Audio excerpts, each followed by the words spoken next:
क्या तुमने कभी सोचा है कि एक ऐसा जंगल हो जहां हर पेड़ कांच का हो, हर पत्ता एक आईना हो, और जो भी उस जंगल में जाए उसे अपनी असली आत्मा दिखाई दे? और उस जंगल को उगाया हो एक ऐसे इंसान ने जिसे पूरी दुनिया ने नकार दिया था। यह कहानी है केन की। एक बागवान, एक अजनबी, एक इंसान जिसे सब ने पागल कहा, लेकिन जिसने अकेले दम पर एक ऐसा जंगल खड़ा किया, जिसने एक पूरे राज्य के सबसे खतरनाक खलनायक की आत्मा को आईना दिखाया। राज्य का नाम था वरदान। हरा भरा, उपजाऊ, लेकिन अंदर से सड़ा हुआ। वरदान में जो भी उगता था वो राजा का था। खेत, बाग, जंगल, सब पर राज्य की मुहर। किसान उगाते थे, राजा खाता था। लोग मेहनत करते थे, महल भरता था। और जो विरोध करता था वो गायब हो जाता था। राजा का नाम था मोर्डन। 40 साल का, चौड़े कंधे, काली दाढ़ी, आंखें जो हमेशा हिसाब लगाती थीं। वो बुद्धिमान था, क्रूर था, और सबसे बड़ी बात, वो यकीन करता था कि वो जो कर रहा है वो सही है। उसे लगता था कमजोर लोगों को मजबूत लोगों की जरूरत होती है, और वो मजबूत था, इसलिए उसका हक था सब पर। वरदान के एक छोटे से गांव धूलपुर में रहता था केन। 22 साल का, पतला, बिखरे बाल, हमेशा मिट्टी से भरे हाथ। वो बागवान था, लेकिन ऐसा बागवान जिसे गांव वाले अजीब मानते थे, क्योंकि केन जो उगाता था वो किसी और जैसा नहीं था। वो फूल उगाता था जो रात को गाते थे। वो पेड़ उगाता था जिनकी छाल में रंग बदलते थे। वो घास उगाता था जो छूने पर गर्म होती थी, जैसे किसी का हाथ हो। लोग कहते थे ये जादू है, कुछ कहते थे ये पागलपन है। बच्चे उसके बाग में आते थे छुपकर, बड़े दूरी बनाते थे, और राज्य के अधिकारी वो उसे संदेह से देखते थे। केन के माँ बाप बहुत पहले गुजर गए थे। गांव में उसका कोई नहीं था, बस उसका बाग था, उसकी मिट्टी थी, और उसके पौधे थे जो उसकी बात सुनते थे। हाँ, केन पौधों से बात करता था, और वो मानता था वो सुनते हैं। एक दिन राज्य के सिपाही धूलपुर आए। नया हुक्म था, सभी निजी बाग जब्त किए जाएंगे। राजा मोर्डन को एक बड़ा रॉयल गार्डन बनाना था महल के लिए, और उसके लिए सभी बागवानों को अपनी जमीन छोड़नी होगी। गांव वाले चुप रहे। उन्होंने देखा था क्या होता है विरोध करने पर, लेकिन केन वो चुप नहीं रहा। उसने सिपाही के सामने खड़े होकर कहा, यह जमीन मेरी है, मेरे पिता ने बोई थी, मैंने उगाई है, यह नहीं दूंगा। सिपाही ने हंसी उड़ाई। पागल बागवान, हुक्म राजा का है। केन बोला, राजा का हुक्म गलत है। सन्नाटा, और फिर सिपाहियों ने केन का पूरा बाग उजाड़ दिया। हर पौधा, हर फूल, हर पेड़, सब काट दिया, जला दिया। केन खड़ा देखता रहा। उसके हाथ कांप रहे थे, उसकी आंखें जल रही थीं, लेकिन वो रोया नहीं। जब सब खत्म हो गया, जली हुई जमीन, राख, सन्नाटा, केन उस जमीन पर बैठ गया घुटने मोड़कर, और उसने उस राख में हाथ डाले, और वो बोला धीरे से, सिर्फ जमीन के लिए, मैं तुम्हें वापस लाऊंगा, लेकिन इस बार कुछ अलग। उस रात केन गांव से निकल गया। कोई नहीं जानता था कहां गया। गांव वालों ने सोचा चला गया, टूट गया, भाग गया, लेकिन केन नहीं भागा था, वो ढूंढने गया था। वरदान के उत्तर में एक पुरानी घाटी थी, नीलवन, जहां सदियों पहले एक अजीब चट्टान गिरी थी आसमान से। वो चट्टान कांच जैसी थी, लेकिन कांच नहीं थी।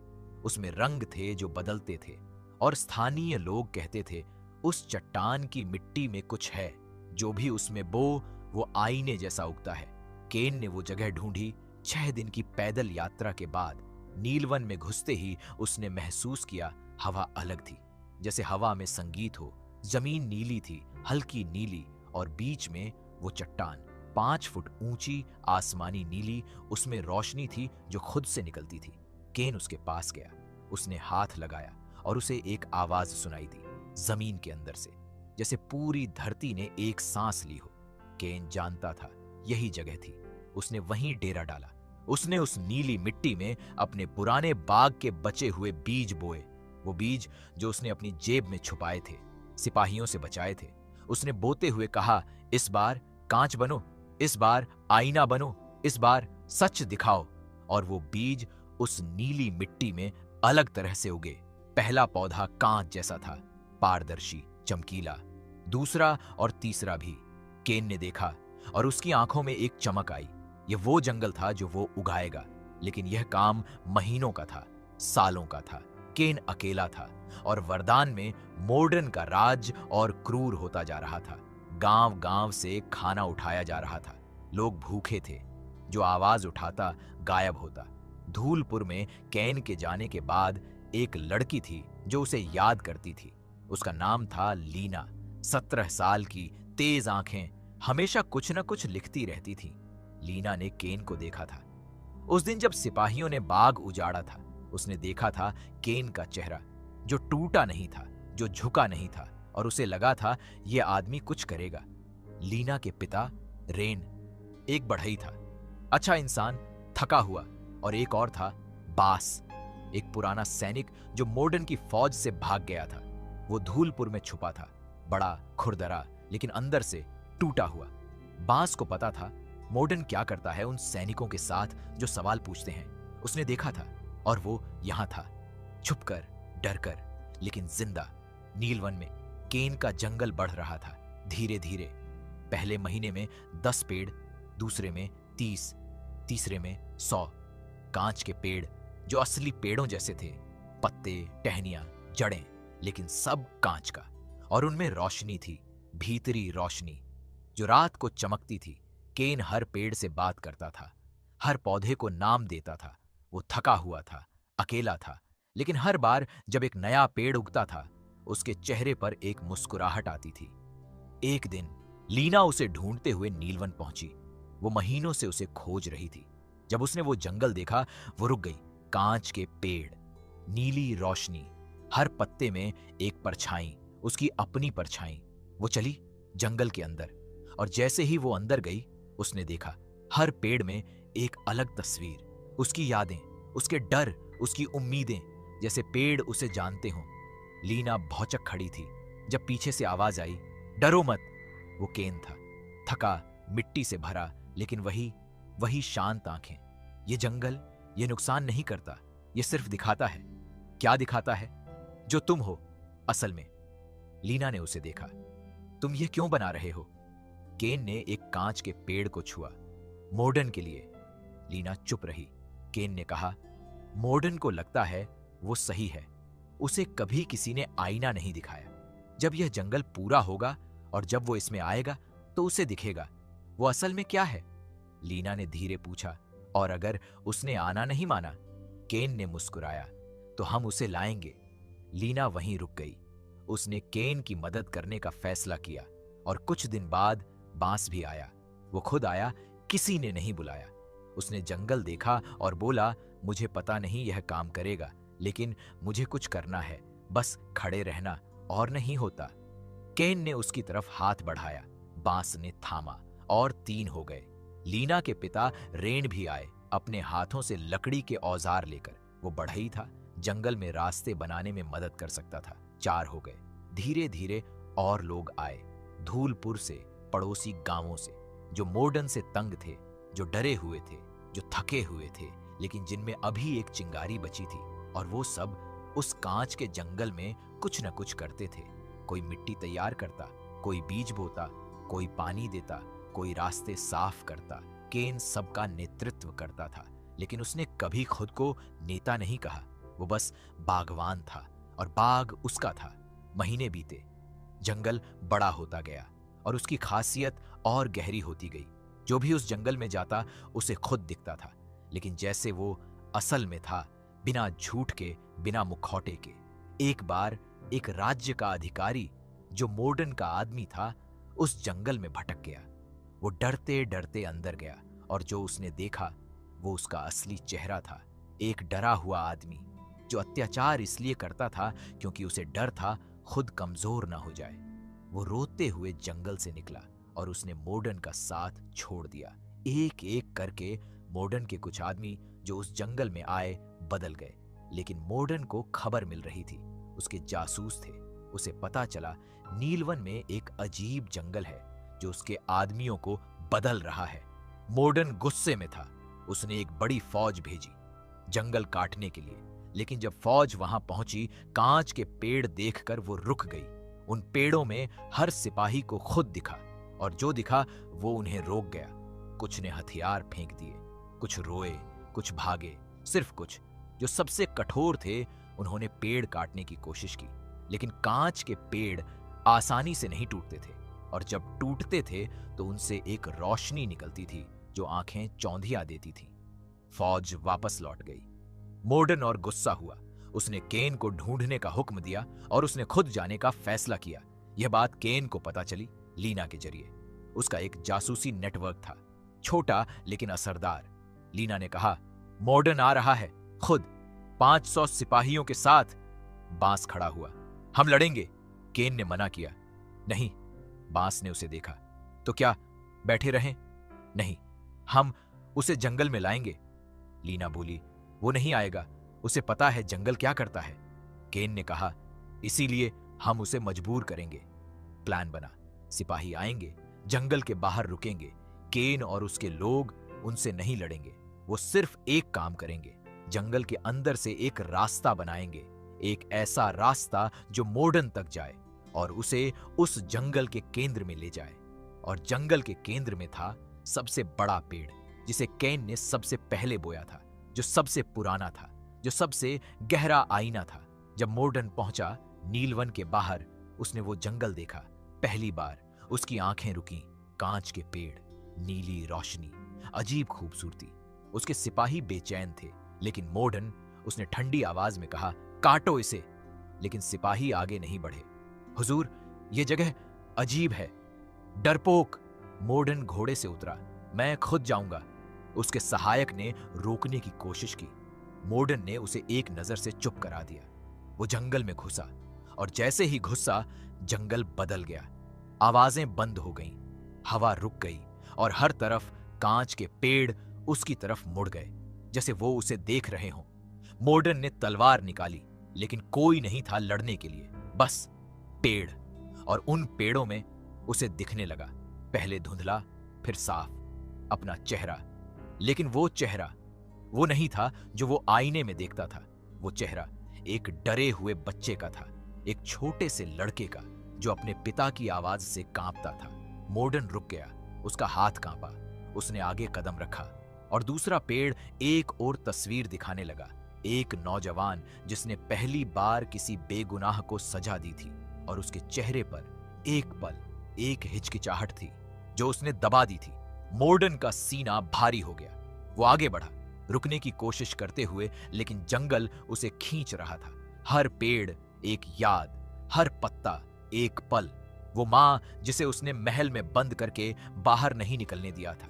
वो किसान जिसकी जमीन उसने छीनी थी और जिसने उसे देखकर कहा था, तुम इंसान नहीं हो।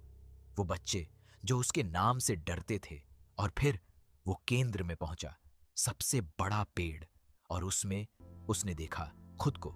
लेकिन वो खुद जो हो सकता था, एक इंसान जो अपनी ताकत से बनाता था, तोड़ता नहीं था, जो देता था, लेता नहीं था, जो सुनता था, दबाता नहीं था।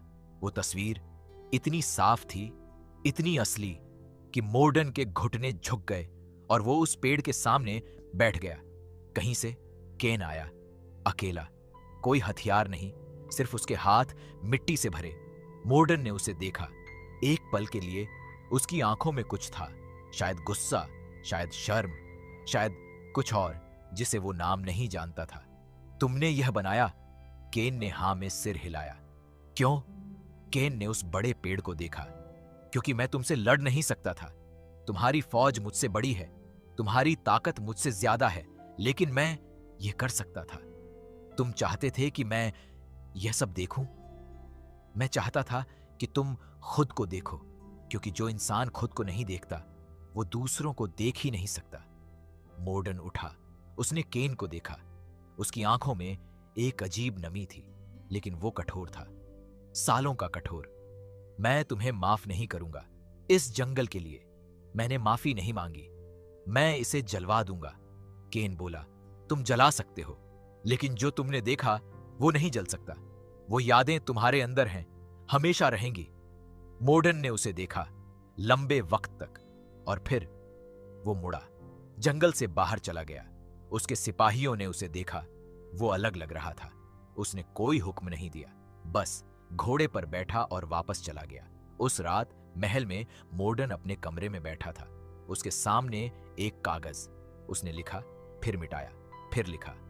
वो रात भर लिखता रहा और जो लिखा वो उसके जीवन का सबसे मुश्किल काम था, लेकिन सबसे जरूरी भी। अगले दिन राज्य में एक हुक्म आया, किसानों की जब्त जमीनें वापस होंगी, कैद लोग रिहा होंगे, रॉयल गार्डन का प्रोजेक्ट बंद और एक और अजीब हुक्म, नीलवन के कांच के जंगल को राज्य की सुरक्षा में लिया जाएगा, कोई उसे नहीं छुएगा। जब यह खबर धूलपुर पहुंची, लोग यकीन नहीं कर पाए। लीना ने पढ़ा और दोबारा पढ़ा। बांस ने सिर खुजाया, रेण चुप रहा और उसकी आंखें भर आईं। केन, वो जंगल में था, एक नए पेड़ को पानी दे रहा था। लीना दौड़ती आई और उसे वो हुक्म पढ़ा। केन ने सुना और वो मुस्कुराया, लेकिन थोड़ा, बस थोड़ा। ये खत्म नहीं हुआ। लीना ने पूछा, मतलब? केन बोला, मॉडर्न बदला नहीं, एक दिन में, और एक कागज से नहीं बदलता कोई। ये पहला कदम है, लेकिन पहला कदम हुआ। बांस आया। उसने केन को देखा। मुझे पता था तुम्हारी ये पागलपन काम करेगी। केन ने उसे देखा। तुम्हें पता था? नहीं, बांस ने मुस्कुराया, लेकिन अब पता है। वो तीनों चारों हंसे, जंगल के बीच में, कांच के पेड़ों की रोशनी में। हफ्तों बाद मॉर्डन एक बार फिर नीलवन आया, इस बार अकेला, बिना सिपाहियों के, बिना तलवार के। केन वहां था, जैसे उसे पता था। दोनों ने एक दूसरे को देखा। मॉर्डन ने पहले बात की, पहली बार जीवन में, नरम आवाज में। मुझे यहां आने में शर्म आती थी। केन चुप रहा। जो मैंने देखा उस पेड़ में, वो मैं था, लेकिन मैं नहीं जानता कहां से शुरू करूं। केन ने एक छोटा पौधा उसकी तरफ बढ़ाया, कांच जैसा, छोटा सा, उसमें एक हल्की नीली रोशनी। यहां से। मॉर्डन ने उसे लिया। उसके हाथ, जो तलवार पकड़ने के आदी थे, एक छोटे पौधे को थामते हुए कांपे। ये क्या है? अभी बस एक पौधा, जो बनेगा वो तुम्हारे ऊपर है। मॉर्डन ने पौधे को देखा। उसमें उसे अपना चेहरा दिखा, लेकिन इस बार वो चेहरा डरा हुआ नहीं था, वो थका हुआ था, और थकान वो असली थी। मॉर्डन ने पहली बार उस थकान को माना। वो वहां बैठ गया, कांच के पेड़ों के बीच, और केन, वो बागवान जिसे सबने नकारा था, वो भी बैठ गया। दो आदमी, एक जिसने सब छीना था, एक जिसका सब छीना गया था, कांच के जंगल में, चुप, लेकिन साथ। यह वो पल था जब वरदान बदलने लगा, धीरे धीरे, बहुत धीरे, लेकिन बदला। किसानों को जमीन मिली, जेलों के दरवाजे खुले। मॉर्डन अब कम बोलता था और ज्यादा सुनता था, पूरी तरह नहीं बदला। कभी कभी पुराना मॉर्डन झलकता था, कठोर, ठंडा, लेकिन फिर वो रुकता था, सोचता था और एक कदम पीछे लेता था। केन का जंगल बढ़ता रहा। अब वो सिर्फ एक जंगल नहीं था, वो एक जगह बन गई थी जहां लोग जाते थे जब वो खो जाते थे, जब उन्हें खुद को ढूंढना होता था। वो जंगल जो एक उजड़े बागवान के दर्द से उगा था, लोगों का सहारा बन गया। एक शाम केन उस सबसे बड़े पेड़ के नीचे बैठा था। लीना आई और उसके बगल में बैठ गई। केन, क्या तुमने कभी सोचा था यह होगा? केन ने पेड़ को देखा, उसमें उसे खुद दिखा। वो 22 साल का लड़का, उजड़ा बाग, राख, और फिर यह जंगल। नहीं, मैं बस उगाना जानता था तो उगाता रहा। लीना बोली, तुमने एक राजा को बदला बिना तलवार के। केन ने मुस्कुराया, मैंने कुछ नहीं बदला। उसने खुद को देखा, और बाकी उसने किया।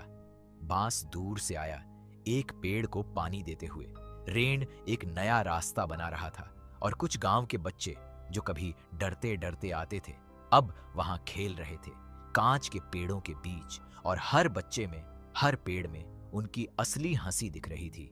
केन ने ऊपर देखा, आसमान नीला था, जंगल की नीली रोशनी आसमान में मिल रही थी, और उसे याद आया वो रात जब उसने उस राख में हाथ डाला था और कहा था, इस बार कुछ अलग। यह था। दोस्तों, केन की कहानी सिर्फ एक एनीमे नहीं है, यह हर उस इंसान की कहानी है जो अकेला है, जिसे नकारा गया है, जिसकी मेहनत छीन ली गई है, लेकिन जिसके हाथों में अभी भी बीज हैं। याद रखो, तुम्हारी सबसे बड़ी ताकत वो नहीं जो दुनिया देती है, तुम्हारी सबसे बड़ी ताकत वो है जो तुम उगाते हो, अपने दर्द से, अपनी जमीन से, अपने हाथों से। और एक दिन वो जंगल इतना बड़ा होता है कि दुनिया के सबसे ताकतवर आदमी को भी अपना असली चेहरा दिखा देता है। उगाते रहो, रुको मत। अगर यह कहानी तुम्हारे दिल को छू गई तो वीडियो को लाइक करो और चैनल को सब्सक्राइब करना मत भूलना। तुम्हारा एक लाइक हमारे सपनों को जिंदा रखता है। मिलते हैं अगली कहानी में।